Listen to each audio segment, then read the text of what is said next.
So welcome to Wild Women. So Camille, do you want to introduce Grace to us?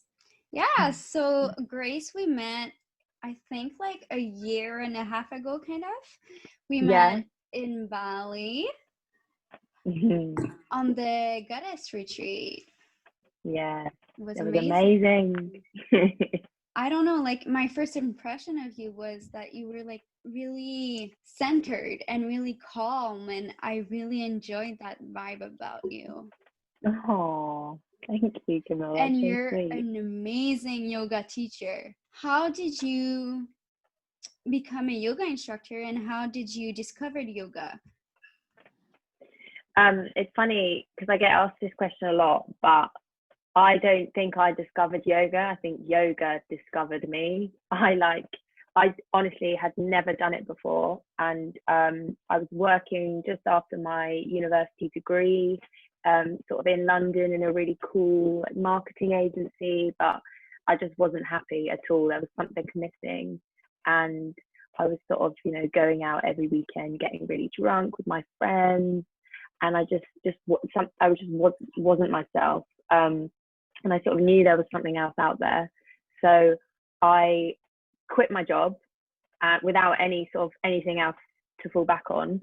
And my friend messaged me, one of my best friends from school, she messaged me because she was really into yoga at the time. And I was kind of really interested in why she was so passionate about yoga. And she messaged me like, Grace, just come to Costa Rica with me and do your yoga teacher training. And I was like, I'm not that sort of person like that just does stuff on a whim like that. But something inside me was like, do it, Grace. Like, what else have you got? Like, what else have you got going for you? So you may as well. So I went out to Costa Rica and did my month intensive yoga teacher training course. And I mean, I was by far the worst person at yoga out of the sort of 30 or so people that were on it. And obviously it was a 28-day intensive course. So, it was intense. But that sparked my passion for it. And after that, I just got so much more in love with it, and how kind of connected and centered it makes you feel. And I just think it's so beneficial, and everyone in the world should do yoga. What would you tell someone that says like they're not interested in yoga? It's difficult, as is sort of everything in life. You have to give something enough time, and practice something enough in order to really get the benefits out of it.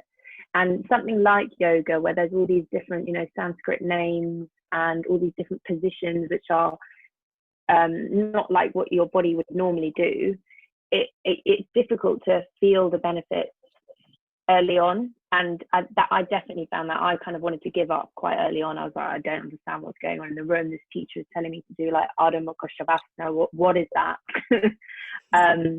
But the more I sort of do it, the more you sort of realize how it's just all about connecting your breath with your body, and sort of getting out of your head and into your body for that sort of 60 minutes or 90 minutes, however long the class is. And so I think just for someone to say that they're not interested in yoga, they're very much perhaps looking at the physical benefits of it. They might not think that they need the flexibility, or they might not think that they're ever going to be that person that can touch their toes. But that's just so not what yoga is about. Yoga is so much more than that. It's a mind-body experience. I love going to yoga classes, but I have troubles practicing yoga on my own. So what type of advice could you give someone like me when it comes to practicing on my own? Yeah, I would say, what is it that you struggle with the sort of what moves and shapes to do, or just the discipline of sitting there for 20 minutes and practicing? It's literally just the discipline of sitting there. I was a dancer for years, so when it comes to a lot of the movements, like I'm kind of used to them. But I get bored. Like in a class setting, like I'm with people, it's motivating. Like I can get that mind-body experience, but I find it really hard to like get my mind wrapped around the movements I'm doing when I'm on my own. Yeah. I think the first thing I would say, which is a very vague and probably annoying answer, is just trust yourself. Trust that you can sit there or practice for 30 minutes to an hour, because you can. You've been to enough classes, you know what you're doing.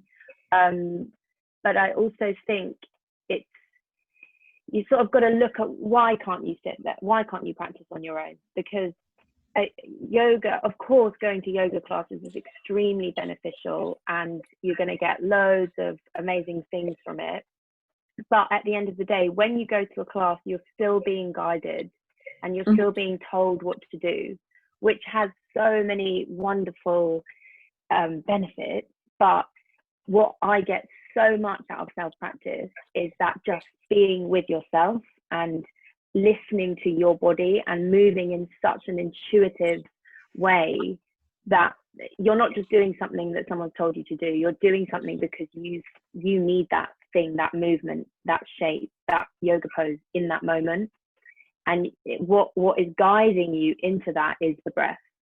And you can sort of get distracted and lean on a teacher when you go to classes, and lean on like the flow, the sequence that they give you. But when you're on your own, there's just like, it's just a whole new level of like magic. Yeah, for sure. What's your take on like doing yoga to like calming music, or does that kind of like ruin the focus part of it, or like the mind body connection part of it, or listening to? Not at all. I when I first started self-practice, I was very strict on myself, and I was like, oh, it's not proper yoga if I'm doing it to music. But if that's what calms you down and that's what gets you into your body, do it, go for it, that's great. And sometimes I will listen to like Drake when I'm practicing yoga, which may or not be the right thing to do, but it's what I want to do in that moment, and it's what makes me feel good. So why not? You can do what you want, you know? Yeah, for sure. Yeah. So Camille told me that you're also a transformational therapist, right? Yes. So what's transformational therapy? I've never heard of it before. Well, okay, so it's actually called rapid transformational therapy.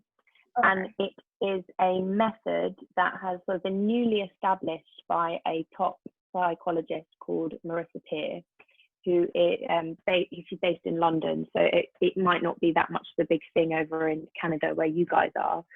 And it's basically a method based on hypnosis and cognitive behavioral therapy.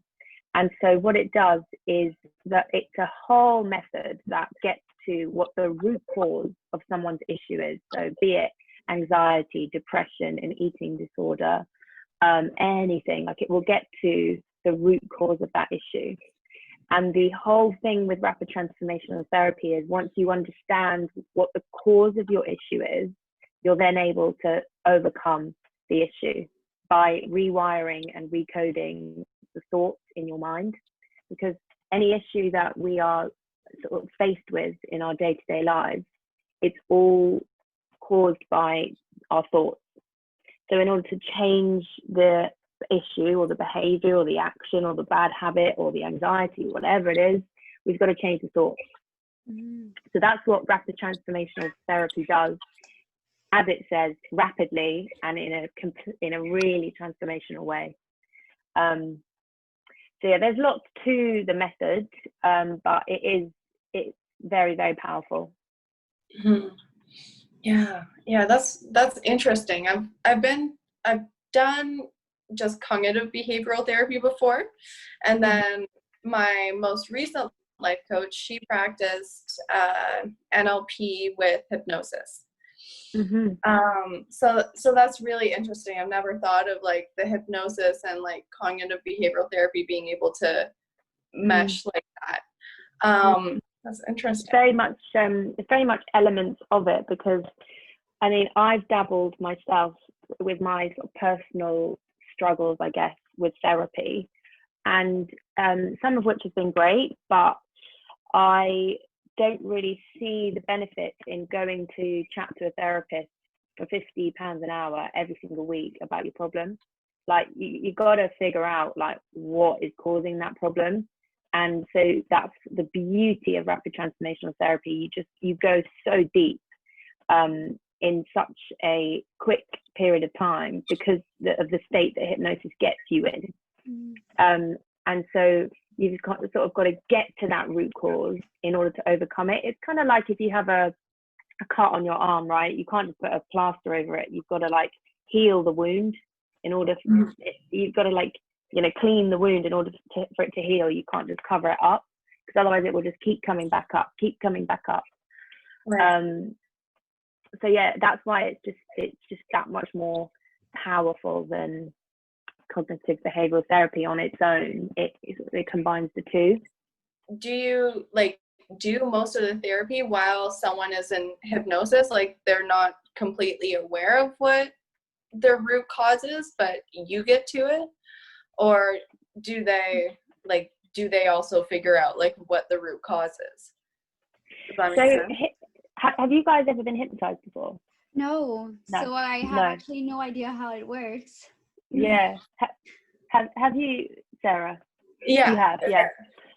So hypnosis has I'm sure many people have preconceptions about what hypnosis is, but all hypnosis is a deep state of relaxation. So yes, the whole time the client will be in that hypnotic state, the deep state of relaxation. But all that does is turns your subconscious mind, it turns off your conscious mind and it awakens your subconscious mind. And it's in your subconscious mind where all these sort of little niggles, negative beliefs about the world, about ourselves and our place in the world, that's where they all lie. And so once you sort of just relaxed and let go of your conscious mind, your ego essentially, that's when the things will start to come up, like from childhood, stuff that happened, you know, in the school playground, or when you eat dinner as a family together and your mum or dad might have said something to you. It's that sticks in our subconscious mind because we've kind of suppressed it and we've tried to forget about it, but that's kind of what's causing our day-to-day issues. What would you say to someone that is in the mindset that, well, there's no point in going back there and you just have to keep going forward? Well, I would come back to that little like analogy of the cut on the arm thing. I think if you keep going forward, the issue, you haven't actually got rid of the issue. You haven't actually dealt with the issue. And sometimes you have to go one step back to go 2 steps forward, because you might take 5 steps forward and then like crumble and then you hit an obstacle, right? So I just think that people are very scared to go to that place of what has caused this. And it's kind of like, you have to be brave, you have to be courageous, because it's a lot of, I'm not sure if I can swear on here, but shit comes up, basically. So yeah, I think just like it's I'm not going to say that they're scared, but it's you've got to be brave to go back. Yeah, I agree. It takes a lot of strength to go there. Yeah, of course. But that's really where I use this word a lot, magic, but I love it. It's where the magic happens. The deeper you can sort of go into the past and kind of get to the root cause of everything, that's where you're really going to make the progress and essentially allow yourself to be the best version of yourself, which is what we all want to be, right?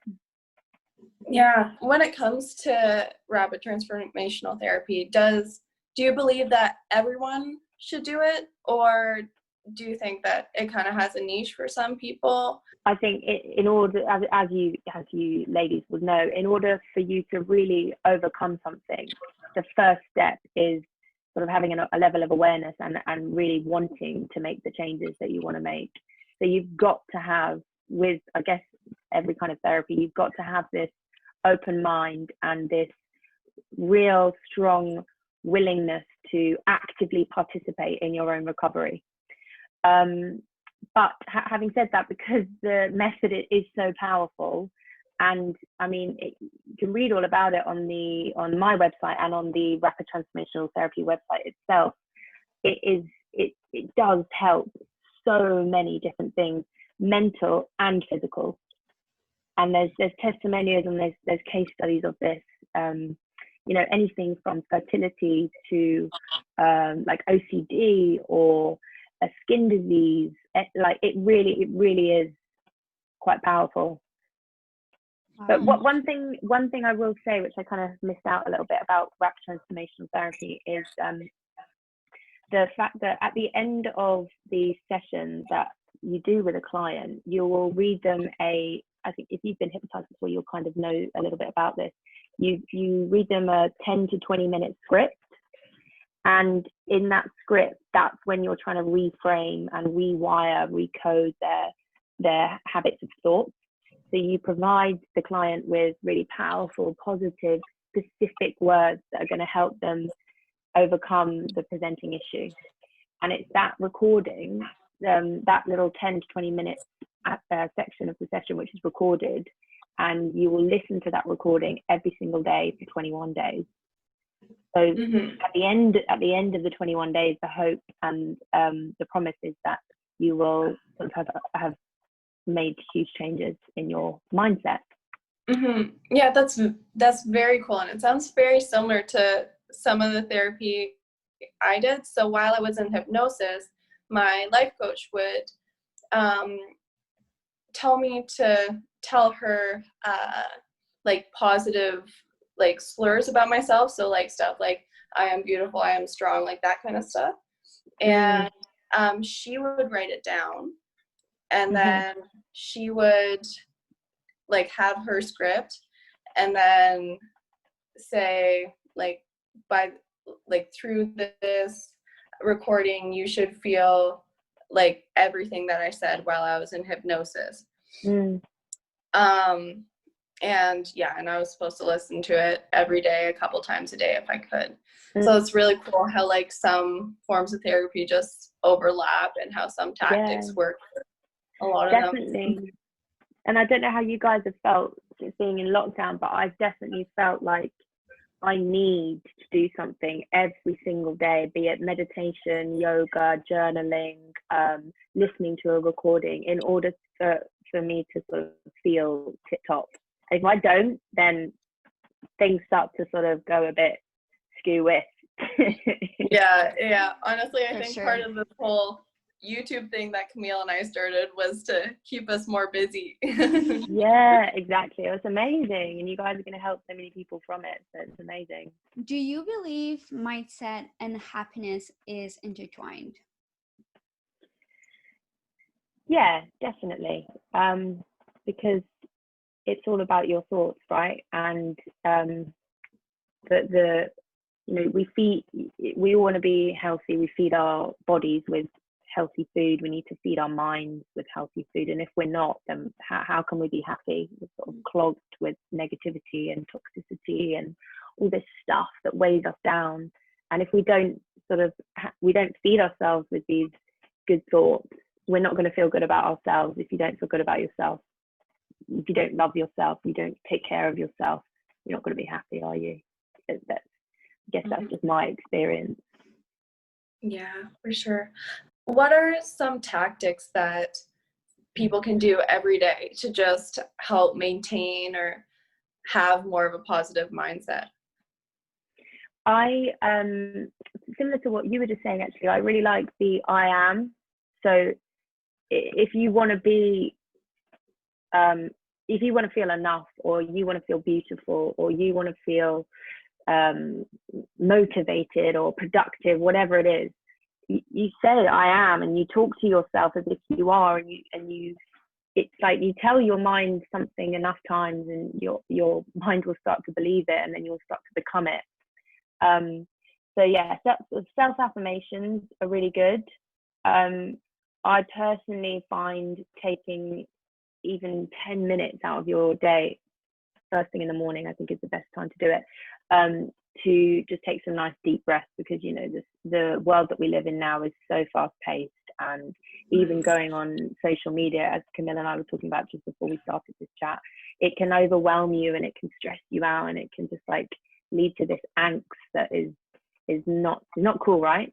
But I think like my main sort of piece of advice would be just like creating a little morning ritual. I think the best time to do it is when you first wake up, and so because you know how you start your day is how the day will turn out.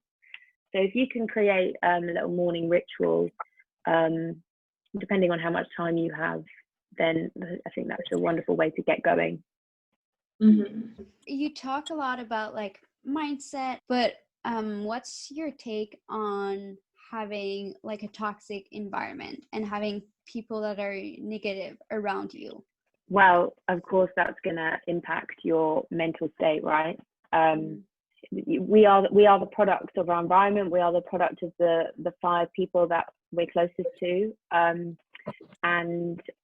I just think do what you can to kind of cut as much negativity as you can out of your life, which sometimes is difficult depending on the situation.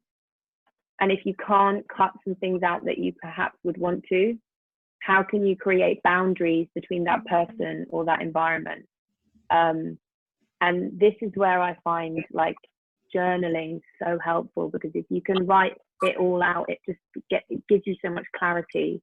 Literally write down what your boundaries are and come back to them every single day, because it's very easy to sort of have to write down what you do in an ideal situation, but to actually be able to do it in that moment where someone said something that pissed you off, or you know you're just having a bad day, to just keep all those boundaries in your mind.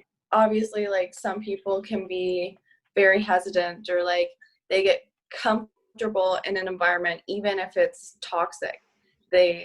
So when it comes to like facing your fears about stuff like that, or just facing your fears in general, how would you help someone with that? Well, it comes back to this thing again of the first step being awareness, right? And being honest with yourself. If something doesn't feel right, if something doesn't feel good, don't ignore that, because it's your gut. It's telling you something, and your gut is your second brain. And if you sort of ignore that, it's just going to bite you in the bum. So just be aware, and then be honest. And then once you have those two things, you then can make the changes. And yes, it's hard, and it's out of your comfort zone, and you know you want to stay what makes you feel comfortable and what makes you feel safe. But is that what you really, really, really want? Yeah, because some people just have such a low self-worth and low self-esteem that they think that's what they deserve. And that's it, thinking that that's what they deserve. But why is that what you deserve? Believe that you deserve better, because you do deserve better. You deserve it all. Everything is available to you. Nothing is not available to you. But the only reason that it's not available to you right now is because you don't believe that you deserve it. So affirmation again: I am worthy, I am enough, I am lovable, I deserve everything I want in my life. But it's difficult, of course, because you know sometimes you do have hard days, and sometimes you don't have the belief or the love that you always want for yourself. But that's okay. Everyone has bad days. But it's just coming back to, as you say, Camille, like you do deserve it. You 100% do deserve it. For sure. One thing I really like reading are like books about self-growth and different aspects of self-growth. So relationships, productivity, the art of not giving a fuck. That's a good one too. Oh yeah. Yeah. Do you read, and are there any like books about the like self-growth and stuff that you would recommend? Yeah. I love reading. I didn't used to when I was a little girl, but recently I just love reading. I kind of love, as you said, like self-help books, because you just, it pumps you up, right? It inspires you. It gets you sort of, gives you ideas. However, one thing that I have caught myself in moments of is kind of constantly reading, constantly listening to podcasts, constantly, you know, learning and but actually sometimes if you've learned something really powerful, or you've read a really amazing book, like really allow yourself to absorb all of that and live it and practice it and write about it, like journal about it, I mean, because otherwise you're just constantly absorbing and you're not practicing. Also with kind of that constant search for the podcasts and the books and all this sort of thing, you can get in the trap of believing that the answer is out there, but actually the answer is in here. It always has been and it always will be. And I think if you can trust yourself and trust that you already know all the stuff that's in the self-help books, which by the way, they're all saying the same stuff just by a different person in a different way. So that's what I would say. I will show you the book that I'm currently reading because it has been one of the best books I've ever read. It's, oh, you won't be able to see, but it's called Awakening Shakti, and there's a lot of yoga philosophy in there, but it's all about the power of the goddesses of yoga, which Camille, I'm sure you'd love it. And it's just, it teaches you about the different goddesses that goes back like way in Indian traditions, and how to sort of like bring about those goddesses into your everyday life. So yeah, I highly recommend this book. Oh my God, 100% read it, it's amazing. Love it, changed my life. What advice would you give someone that feels stuck? If you feel stuck, you've got to something's got to change. Things can't stay as they are, otherwise nothing will change, right? So again, it comes back to like that bravery and that having the courage, and do something drastic if you feel stuck, whether it's investing in a rapid transformational therapy session or joining up to that really expensive gym that you wanted to join. Do something that is going to really make a huge impact in your life so that you get inspired and you get a new lease of life. Because I think when you feel stuck, you're lacking like creativity and inspiration and ideas, and you're not feeling like lit up, are you? And also sort of why are you feeling stuck? What's making you feel stuck? Are you in a dead-end job where there's no room for promotion? Do you need to sort of relook at maybe what job you're in, what industry you're in, or are you in a dead-end relationship that's doesn't have the spark anymore? Like what is it that's causing you to feel stuck? And then make the change. I guess that can kind of carry over into goal making and the importance of realizing what you want in the future and making a goal and then figuring out the steps to achieve it. Definitely. What's your take on the saying one step at a time? Like, that's often people say that, but I say that all the time. yeah, but what I find ironic or interesting about it is they're doing things that are better, but they don't know why they're doing it. So like they don't really have a goal. They're just, for example, they're adopting a morning routine, but they haven't figured out why. Do you think that could affect, like, say, the person's success and like maintaining that morning routine? Or yeah, definitely. I completely agree. I think you've got to have clarity around why you're doing what you're doing. There's an amazing book by Simon Sinek called What's Your Why?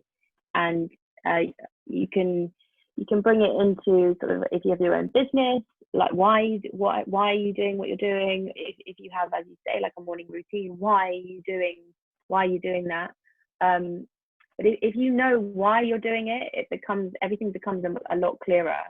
And as you say, have those goals and take those small steps in order to get to where you want to be in, say, 5 years time or 10 years time.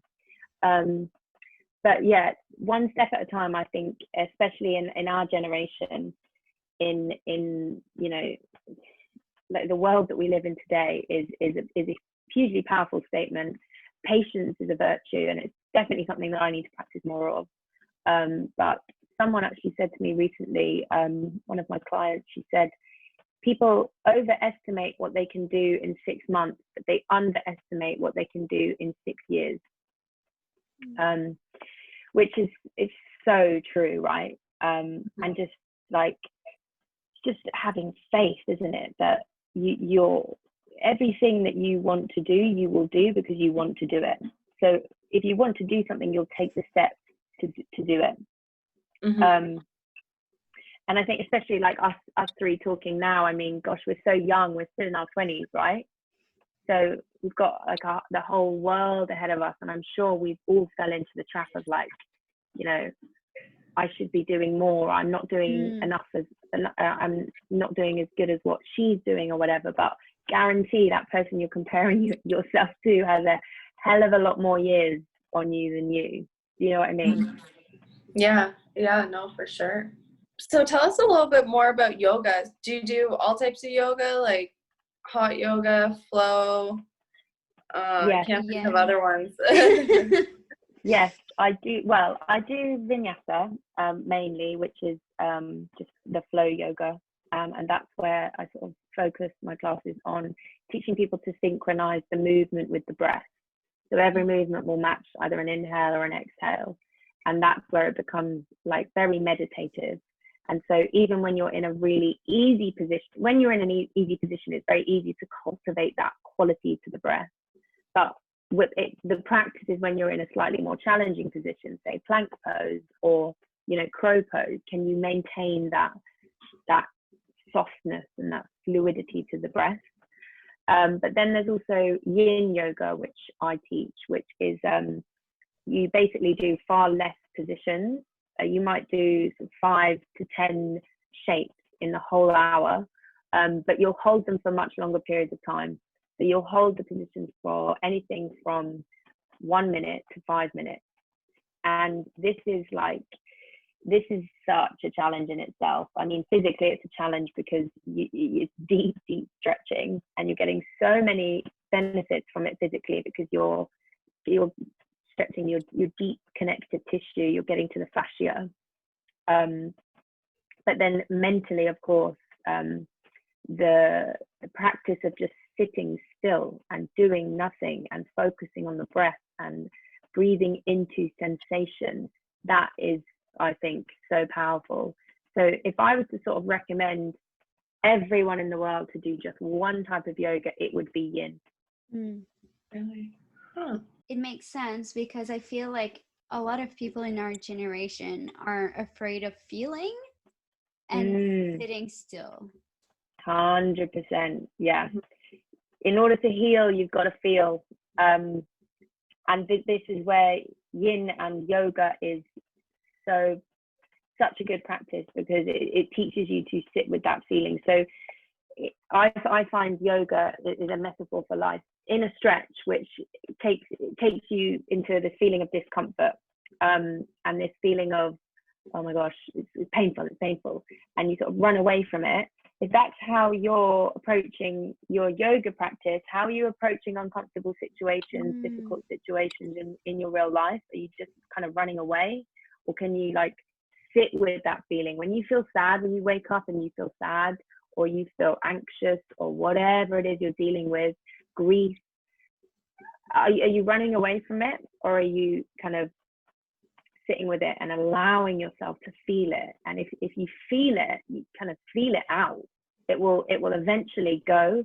And I've definitely in the past tried to numb my feelings through other things, like, you know, alcohol, you know, but yoga allows you to feel the feelings. It's interesting. I've never heard of yin yoga before, and I've been to a decent amount of classes and so on. Do you think that it's less popular because it's a tougher yoga to do? Definitely. And I think we live in a world and a society now where people want quick fixes. They want to go to the gym for 30 minutes. They want to sweat it out. They want to feel like they've really worked and burnt some calories, right? But that's physical. What about your mind? Like, you take your car to the MOT, however often. How often do you take your mind to the MOT to make sure that that's in tip-top condition? And so you might not get the quick fixes, but it's a lifelong practice. And again, it comes back to that cultivating presence and not feeling like you have a goal or a target to reach, rather just enjoying the feeling and experiencing the feeling. And it's like in life, right? I think, like, you think, oh, I'm going to be happy when, or I'll be okay when. And we all have the choice to right now be happy now. So why not? Ooh, I love that. Yes, why not be happy right now? Yeah. Yeah, that's really good. Because a lot of people like worry about, like, what if things go wrong? What if I get embarrassed? What if people reject me? But what if it does work out? Well, this is it. And I think, I remember when I was doing my yoga teacher training, my teacher said that humans are more comfortable when they're miserable, when they're unhappy. And it's not comfortable to be like, oh, wait, everything's okay. Everyone's healthy. I'm fine. I'm feeling really good. Like, something's going to go wrong here, because we're not okay with that feeling. We're not used to it. Back in like the caveman years, where we were constantly in fight or flight mode, we've got to teach ourselves to come out of that.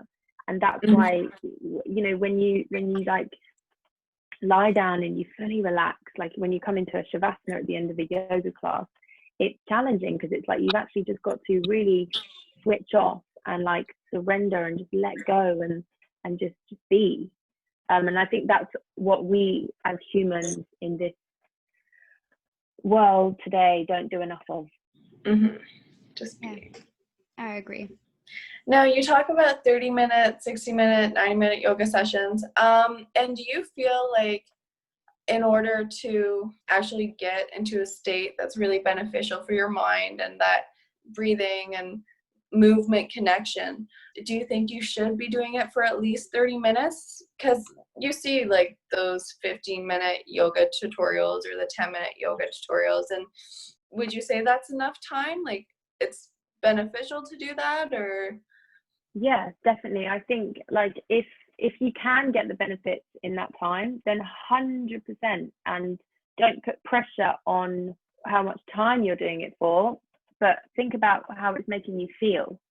So rather than like, oh, I've got to practice for 30 minutes, you say, right, I've got X amount of time. I'm gonna put myself on my mat and I'm gonna move as long as I need to, and then I'm gonna breathe a bit, and then you're basing it on the feeling, not putting pressure on the time, if that makes sense.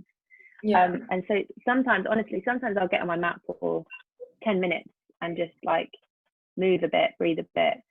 Sometimes it'll be 90 minutes. It just completely depends on how I feel. So say if you, like what you were saying earlier, Sarah, about setting a goal.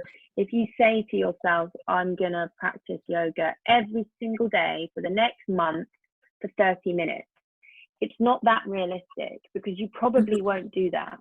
Rather, I'm gonna try and practice yoga every single day, be it 5 minutes or an hour.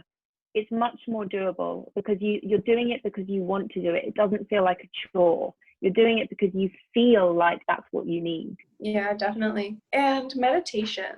Can you tell us about meditation a little bit? I'm reading a productivity book, and he's talking about meditation, and this author is saying that it just helps him focus better on his tasks throughout the day. Well, it's interesting you say about focus, because meditation is a practice of concentration. It's kind of practicing your mind to focus on the task, and the task is on the breath, essentially.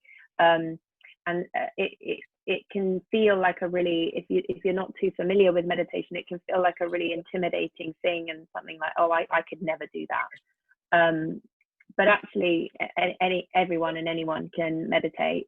And again, don't put pressure on how much time you're going to meditate for every single day. It's just, it's sitting with the breath, and it's just like being still and coming away from the noise and the hubbub that goes on up here. And just like taking in those nice, long, deep inhales and exhales to cultivate that presence and awareness, and, you know, coming away from the past, coming away from the future, and just sitting with right now, this moment. I have everything I need in this moment. But I definitely, I would recommend to beginners to try different apps like Calm and Headspace to help them sort of kickstart their journey with meditation, and explore different positions that feel comfortable. So you might want to sit upright, you might want to lie down. There's loads of stuff on YouTube. I've got loads of stuff on my website as well that you guys can check out. So yeah, just don't put too much pressure on yourself. Yeah, I agree. Yeah, it's important to have some kind of flexibility, so you know that it will be achievable no matter what. Exactly.